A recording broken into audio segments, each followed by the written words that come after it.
What's up guys? So I have had the iPhone 15 Pro for about a month now, and to be honest it is an amazing phone. But the hype for me was not the titanium finish. Everyone was talking about the titanium finish. No, I didn't really care about that. The main reason I bought this phone was for the camera. This camera is amazing, and in particular the Apple ProRes log feature is what got me to buy this phone. What exactly does Apple ProRes log mean though? Well, in its most basic form, you can now capture camera-like footage directly on your iPhone 15 Pro. In previous models, usually when you film, automatically videos would appear sharper and saturated. Now with log, you can capture more professional looking videos directly on your phone. Therefore, I can record a video on my iPhone in log, open a video editing software like Davinci Resolve, and completely transform it from a flat image like this to this. Now I have complete control over things like highlights, shadows, exposure, and also the entire color space in general. That's pretty cool in my opinion. So a few weeks ago I had the chance to test out this feature in Abu Dhabi, and I had a pretty unexpected experience. Mostly good, but there were a few limitations that I would just like to point out. But before we get into that, let's talk about the video quality. Okay, so my day started at the Louvre Abu Dhabi. As you can see, even at 1080p and 60 frames per second, I was achieving pretty amazing images. Even with the changing backlight, this literally looks like it could come out of a camera. The skin tones are not overly saturated, and there isn't that much over sharpening that you would usually find on a HDR video recording. Zooming from 1x to 3x was not too much of an issue based on what I was recording. For example, here I was changing the range constantly on the same subject, and there is just a slight lag, but nothing overwhelming. I also wanted to test out log in a darker environment, and honestly it works pretty well. My colors are still vibrant and the images are clean. However, I noticed that I did have noise when the phone was further away from the subject, like in this shot over here.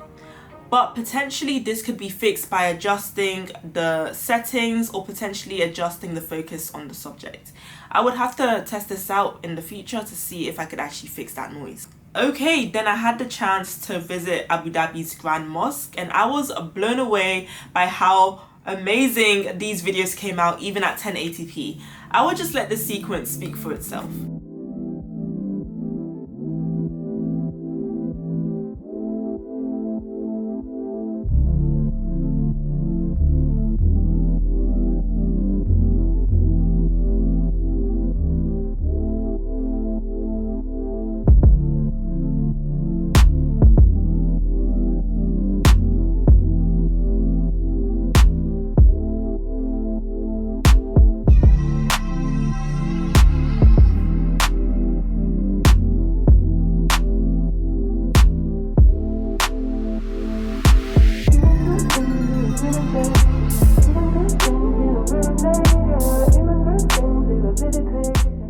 So you might be wondering, what's the problem?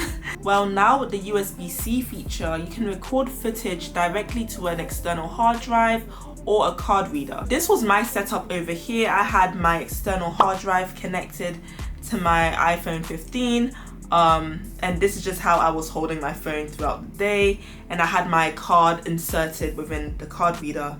So, you know, I thought this was a suitable setup. It's pretty convenient, you know, it does the job. I wasn't holding too much, and it still kept the phone very light. When filming in Apple ProRes log, you are going to need an external hard drive or an external accessory that can transfer at 10 gigabytes per second in order to avoid that choppy footage. This was my first problem. My SD card reader is USB 3.0 and transfers at 500 megabytes per second. So as my drive read slower than the speed the phone records at, most of my footage is choppy at both 1080p and 4K. Hence, a limitation is that you're going to have to buy an external card reader or an external accessory like a hard drive that is compatible with the iPhone 15 Pro model in order to record 1080p and above on Apple Log comfortably and with enough storage. Another thing to consider is the battery life. Apple Log will use a lot of power because you're not only using an external accessory, but you're also recording such high quality videos on a phone. And for me, I only used the camera app for about an hour 50 minutes of the day, but my phone only lasted for 5 hours, which was new because that has not happened yet on my iPhone 15. Usually I can use the phone for a whole day and it's good.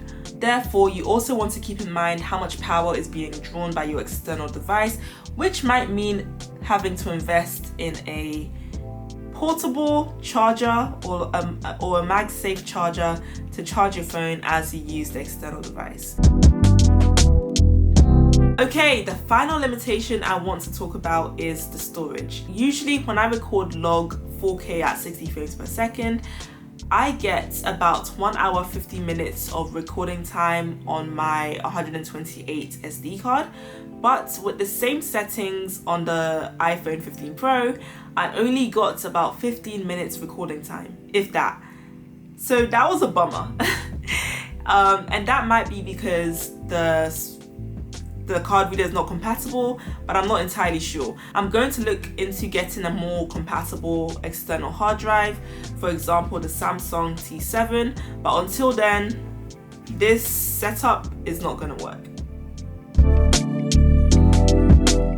Okay, so in conclusion, as amazing as the iPhone 15 Pro is and as cool as the log feature is, the iPhone 15 Pro is still a phone. It's not a camera and should not be used in the same way you would use a camera.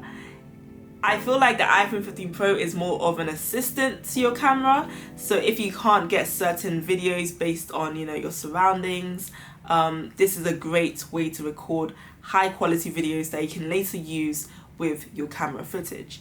You can still gain outstanding videos, but the experience of recording is going to be slightly different, with things like battery life, storage space, and also having to hold multiple things in your hand when trying to record. Of course, there are ways to navigate these challenges by buying external accessories like a portable battery, but that's excess cost. If you do have the coin though, go for it. I mean, why not? But yeah, that's the end of my video, my rants. Was it video rant? I don't know. That's just my impression, my first-hand impression of using Apple Log. And basically, I hope you learned something about it. If you wanted to use a card reader like the SanDisk card reader with the iPhone 15 Pro, it's not going to work. So you're going to want to look at getting a more compatible card reader or a more compatible hard drive. But yeah, that's the end of my YouTube video. I hope you guys enjoyed it. Thank you so much if you've watched to this point of the video. You are the real MVP. I really do appreciate it. Thank you guys so much. I'll see you next time with another video. Maybe it won't be so technical. We'll see. Alright, stay safe out there, guys. Stay blessed. Peace.